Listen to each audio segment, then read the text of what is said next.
High, আমি রিয়া। আজকে যাব আমাদের ত্রিপুরেশ্বরী মাতা বাড়িতে, তাই তাড়াতাড়ি উঠে গেলাম। দরজা খুলে দেখছি ঠান্ডা হাওয়া, যেন একটা শান্তি শান্তি লাগে। মায়ের লাগানো ফুল গাছগুলি থেকে তুললাম ফুল।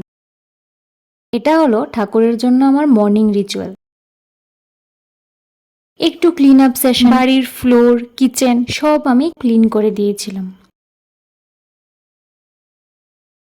ব্রাশ অ্যান্ড ফ্রেশ হয়ে রেডি হয়ে গেলাম মাতাবাড়ি যাওয়ার জন্য।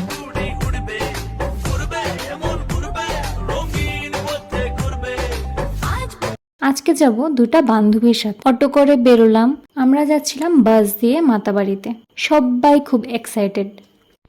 বাস জার্নির মধ্যে হাওয়া, হাসি আর ভিউ দেখে খুব মনোরম লাগছিল। তারপর এসে গেলাম মাতাবাড়িতে। মাতাবাড়িতে না একটা অন্যরকম শান্তি আছে। মনে হয় মন নিজের মতো করে ভুলতে পারে সবকিছু। মার চোখের দিকে তাকালেই মনে হয় উনি আমাকে চিনেন, বুঝেন। মনে হয় মা আমাদের চুপচাপ শুনে যান। মা ত্রিপুরা সুন্দরীর আশীর্বাদ যেন পুরো বাতাসে মিশে আছে। তারপর আমরা রাস্তায় দাঁড়িয়ে খেলাম তারপর আমরা গিয়েছিলাম পুরনো রাজবাড়ি, ভুবনেশ্বরী টেম্পল। একদম রয়্যাল ফিল। এই পুরনো রাজবাড়ি মানে যেন ইতিহাসের এক টুকরো। ত্রিপুরার রাজাদের আসল বসত বাড়ি ছিল এটা। এক সময় এখান থেকে চলতো গোটা রাজ্যের শাসন। আজকে জায়গাটা একটু নিস্তব্ধ, একটু ভাঙা, কিন্তু এখনো গাম্ভীর্য আছে। তারপর আমরা ফিরে যাচ্ছি সেই আমাদের বাড়ির পথ। বাস ধরে আবার বাড়ি ফিরলাম। তারপর বাড়িতে এসে দেখি একটা পার্সেল এসছে। মুডটা 10x হয়ে গেল। তো বাবা, এই হলো আমার মাতাবাড়ির স্পেশাল। যদি ভালো লেগে থাকে ফলো করে নাও।